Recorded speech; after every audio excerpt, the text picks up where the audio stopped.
চাচা আমি তো শেষ হয়ে গেলাম, জীবন আমার ধ্বংস হয়ে গেল। কিছু বুদ্ধি পরামর্শ দেন। কেন রে বাবা, কি হয়েছে? আর বলেন না চাচা, 5 তারিখ আগে সবাই আমাকে মনে করতো ফার্স্ট ক্লাস অফিসার। আমার চলাফেরা ব্যাকগ্রাউন্ড সবাই দেখে সালাম দিত। আল্লাহ, 5 তারিখের পর থেকে সবাই বুঝে গেছে আমি 4th শ্রেণীর কর্মচারী। এই বেতনে কি চলে? বইয়ের কসমেটিক বাজারে হয় না। 5 তারিখ আগে চাচা কোটে বাম্পার ইনকাম। টেবিলে তোলা হাত দিলে চাচা কে 500, কে 1000, কে 2000 টাকা দিতে চাচা। বাম্পার ইনকাম ছিল। কিন্তু চাচা 5 তারিখের পর থেকে টাকা চাইলে বলে সমন্বয়কে বলে দেবো, তোর চাকরি খেয়ে দেবো, তোর মতন ক্যারেক্টারকে চাকরি দিতে পয়সা করে দেবো, বিভিন্ন রকম কথা বলতে চাচা। আমি তো ধ্বংস হয়ে গেলাম চাচা। এমনকি চাচা আপনার বৌমায়ের পার্লার খরচ দিতে পারছি না আমি, তাই বলছে আমার সাথে সংসার করবে না, আমাকে ছেড়ে চলে যাবে।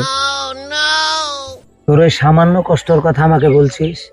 আমার কষ্টের কথা শুনলে তুই তো স্টক করে ধপ করে পড়ে মরে যাবি রে বেটা। তুই তো কোর্টে চাকরি করিস, কিছু না কিছু এখনো পাস। আমি পুলিশ চাকরিজীবী। পুলিশের চাকরি কি যে কষ্ট, 5 তারিখের পর তোকে বলে বুঝাতে পারবো না। মানুষ সম্মান তো দূরের কথা, কুত্তার দিকে যাচ্ছে ভালো দৃষ্টিতে তাকায়। যেভাবে আমাদের দিকে তাকায়, আর যদি গায়ে ইউনিফর্ম থাকে তাহলে তো হয়ে গেল। তোকে কি কষ্টের কথা বলবো, কালকে এক রিক্সাওয়ালা এমন ব্যবহার করলো। হ্যাঁ রে, 5 তারিখ, 5 তারিখের আগে বাঘের মতো চলতাম, বাঘও আমাদের মতো পারবে না আল্লাহ। আর খরচের কথা বলছিস, পুলিশের চাকরি ক টাকা বেতন পায়? বাড়ি এখান থেকে কখন শিফট করতেই তো টাকা শেষ। এই টাকায় তো সংসার খরচ হয় না। আগে তো আমাদের বেতন তোলাই লাগতো না, যে টাকা প্রতিদিন ইনকাম হতো ওইটাতেই সংসার চলেও বেঁচে যেত। এখন তো অ্যাকাউন্টের টাকা খালি হয়ে যে তাও সংসার চলে না। আর তুই আমাকে গল্প শোনাচ্ছিস তোর কষ্টের কথা। আমার কষ্ট শুনলে তুই শেষ হয়ে যাবি রে বাপ।